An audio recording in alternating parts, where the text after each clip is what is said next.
Scream 4 is well respected by most Scream fans. Between its introduction of Jill Roberts and the inclusion of legacy characters throughout, the movie seems to have everything a Scream fan would need to make it a perfect sequel in the franchise. But what some fans are unaware of is that the pre-production of the movie is somewhat messy, so much so that there are several versions of the film's script scattered across the web. Kevin Williamson was the original writer for the movie, but due to issues with Dimension Film execs, the Weinstein brothers, Kevin was forced out of the project. Ehren Kruger was hired to improve on Kevin's script. After reading through one of the drafts for the movie, there's one key element from Kevin Williamson's original script that wasn't present in the finalised version of the movie: a third killer. Hello everyone and welcome to today's episode of Beyond the Mask. Today I'm sharing an interesting discovery that I've made from one of the original drafts for Scream 4. In order for you guys to understand what is going on in context here, let me just explain a few things. The first thing to understand is that this entire script was written by Kevin Williamson and was intended to be the beginning of a new trilogy of movies. Kevin had the intention of his story spanning over a few movies, and so his draft of 4 felt unfinished initially, but it was intended to. This was going to continue into a sequel. The script that I'm discussing today actually is from one of the drafts titled simply Z, which is one of the earlier Ehren Kruger rewrites. Ehren Kruger changed quite a few elements that Kevin set down, but there was distinctively sections left over that obviously still needed work to make sense in context. The inclusion of a third killer is a prime example of this. Ehren Kruger's edit doesn't feature a third killer reveal, nor does it draw attention to that particular notion. However, it does contain many small minor details that provide proof that a third killer was intended at some point. Let's take a read.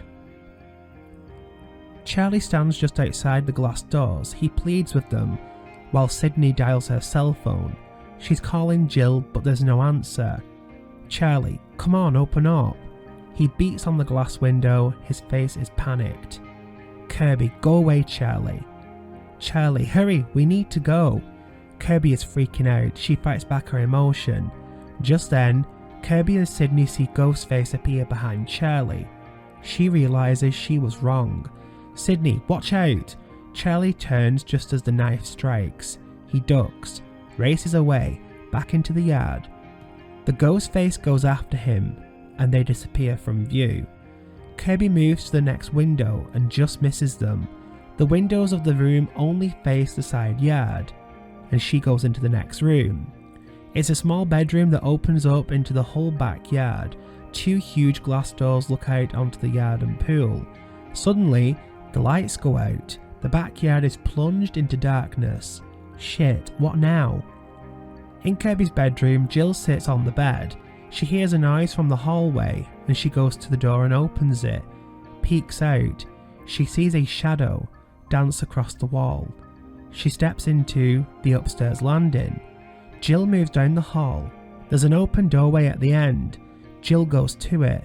She peers in and she sees Deputy Hicks standing with a Ghostface mask in her hand. Hicks sees her and pulls her gun. Jill throws her hands up, frightened. In the guest house, Sydney backs from the glass. Just then, her cell phone rings. She answers it. Sydney into cell. What? Kirby watches Sydney, terrified. Ghostface, are you ready? Sydney, for what?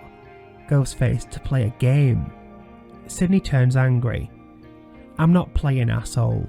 Sydney hangs up. A shivering Kirby stares at her. Should you have hung up on him? Just then, backyard lights flood the yard. Both Sydney and Kirby go to the glass doors and look out onto the backyard. In the middle of the yard, directly facing the guest house, Charlie sits in a patio chair, bound by electrical tape.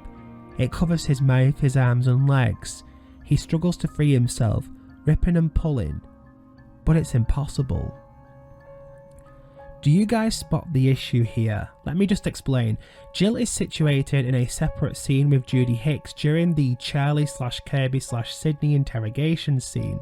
The evidence here is that there's a specific scene that shows Jill talking to Judy one-on-one, or at least engaging with Judy one-on-one, as the conversation with Ghostface unfolds.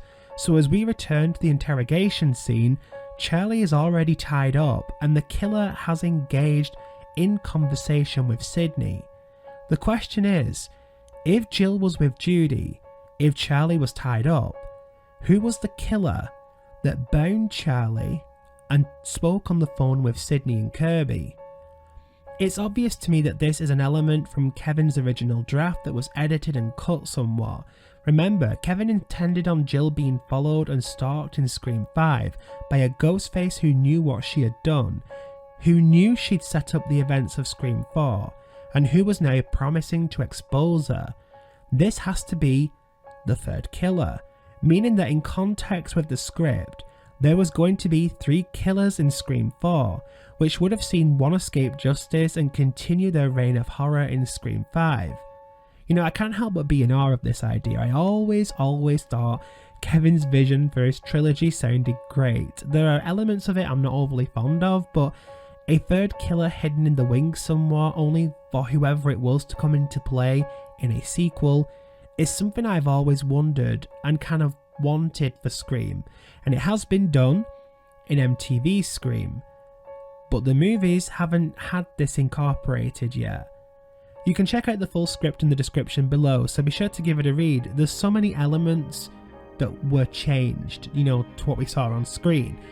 But it does actually make for a very fascinating read if you're a big fan of Scream, and especially if you're a big fan of Scream 4. Would you like to have seen a third killer in Scream 4 alongside Charlie and Jill? Share your opinions below. If you're unaware, I'm currently working on a novelization that will continue the Lakewood story that was set up in MTV Scream. The book will serve as continuation to the story where it left off in season 2, and has also been okayed by the showrunners of the show, and will have the official Paramount title attached to it.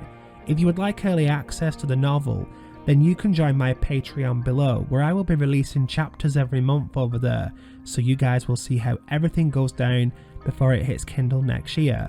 The link to Patreon is in the description below. Thank you so much for watching, guys. Don't forget to like and share, and I will see you in the next video.